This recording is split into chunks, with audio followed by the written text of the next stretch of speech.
తీగల కృష్ణారెడ్డి తలసాని తదితరులు టీఆర్ఎస్ లో చేరిన సందర్భంలో కేసీఆర్ ప్రస్తుతం సభలో మాట్లాడుతున్నారు. ఆ లైవ్ చూద్దాం. టీఆర్ఎస్ పార్టీలో చేరినటువంటి మహేశ్వరం నియోజకవర్గ శాసనసభ్యులు, మీ అందరి అభిమాన నాయకులు గౌరవనీయ తీగల కృష్ణారెడ్డి గారు,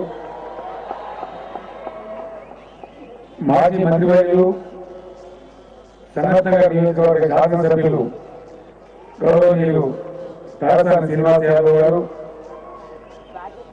నిజామాబాద్ జిల్లా వాస్తవ్యులు రాష్ట్ర శాసనమండలి సభ్యులు గౌరవనీయులు గంగాధర్ గౌడ్ గారు, ఈ ముగ్గురు నాయకుల వెంట తరలి వచ్చి సమాచారంలో ఉన్నటువంటి సోదరులు సోదరులందరికీ కూడా నేను నా పక్షాన వేదిక మీద ఉన్నటువంటి మంత్రివర్యులు, శాసనసభ్యులు, శాసన మండలి సభ్యులు, స్థానిక పార్లమెంట్ సభ్యులు విశ్వేశ్వరరెడ్డి గారి పక్షాన మీ అందరికీ సాదరపూర్వకమైనటువంటి హృదయపూర్వకమైనటువంటి స్వాగతం, సుస్వాగతం తెలియజేస్తా ఉన్నా. చంద్రబాబు నాయుడు గురించి ఇంకోటి గురించి మాట్లాడి టైం ఖరాబ్ చేసుకునే అవసరం లేదు. వాళ్ళ సంఘటనలో ఎందుకు నిర్ణయం తీసుకున్నాం అనేది గౌరవ శ్రీనివాస్ యాదవ్ గారు, తీగల కృష్ణారెడ్డి గారు చెప్పేసి ఒక్క మాట ఎప్పుడైనా చెప్తారు. జంట నగరాలలో సమైక్య రాష్ట్రంలో ఎట్లా ఈ నగరం అభివృద్ధి జరగాల్సి ఉండేనో అక్కడ జరగలేదు. నిరుపేదలుగా ఉండిపోయినారు.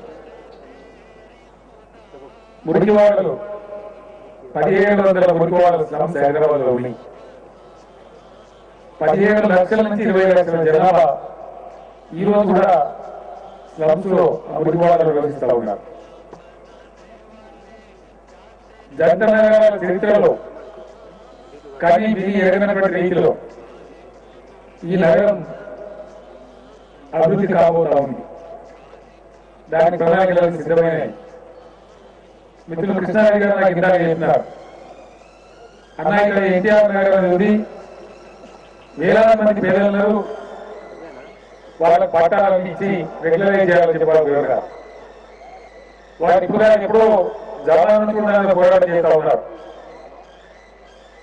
ఎన్టీఆర్ నగర్లో ఉన్నటువంటి వాళ్ళ స్థలాలు 100% రెగ్యులరైజ్ చేస్తాం, వాళ్ళకి సర్టిఫికేట్ ఇస్తాం, నేనే స్వయంగా వచ్చి వాళ్ళకి పట్టాలు కూడా అందజేస్తానని మనం చేస్తా ఉన్నాం. ఒక ఎన్టీఆర్ నగర్ కాదు, జంట నగరాల్లో ఉన్న ప్రజలను, పేద ప్రజలను, మురికివాడ ప్రజలను, పొట్ట చేత పట్టుకుని బతకడానికి వచ్చిన ప్రజలను చాలా వేదికలకు గురి చేసినారు. పెద్ద పెద్ద భూమకాసురులు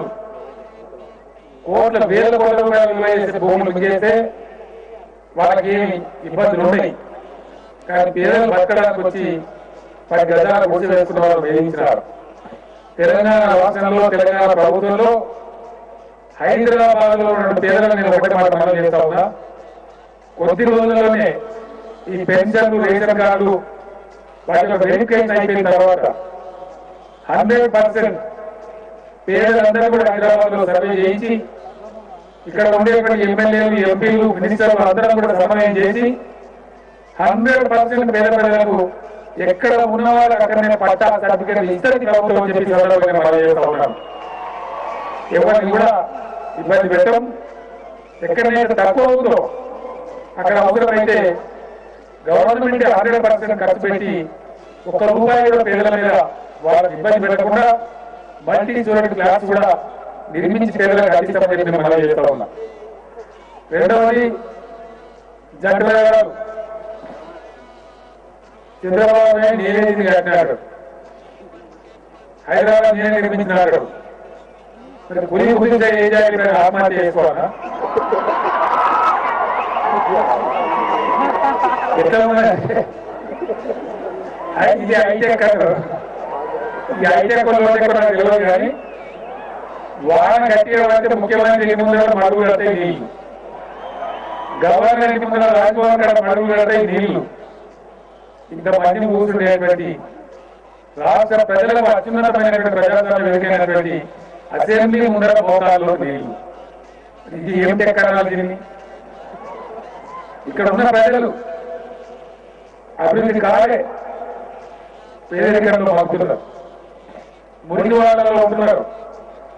నేను ఒక్కటి మాట మీకు హామీ ఇస్తా ఉన్నా, 100% జంట నగరాలను అవసరమైతే 10,000 కోట్ల రూపాయలు ఖర్చు పెట్టైనా సరే, ఎంత కాస్ట్ అయినా సరే జంట నగరాలను స్లమ్లెస్ హైదరాబాద్ లో తయారు చేస్తామని నేను మనం చేస్తా ఉన్నా. నేను బయట ఎక్కువ ఉండడానికి సౌకర్యం లోపల నా పని నేను చేస్తా ఉన్నా. అన్ని అంతా రాసి పెడతా ఉన్నాం, అన్ని ప్రణాళికలు సిద్ధమైతా ఉన్నాయి.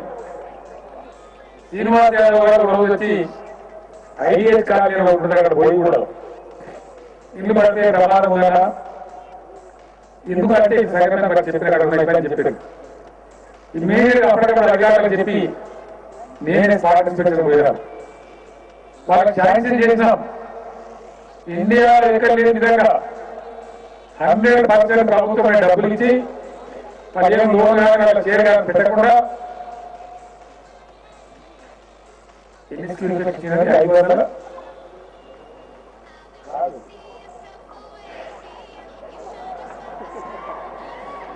స్క్వేర్ ఫీట్ అంటే 560 ఎస్ఎఫ్టీతోని భారతదేశం ఎక్కడ లేదు, ఎక్కడ 300 మించి లేదు.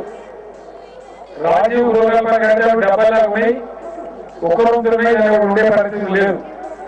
అవి తీసుకోలేదు కూడా.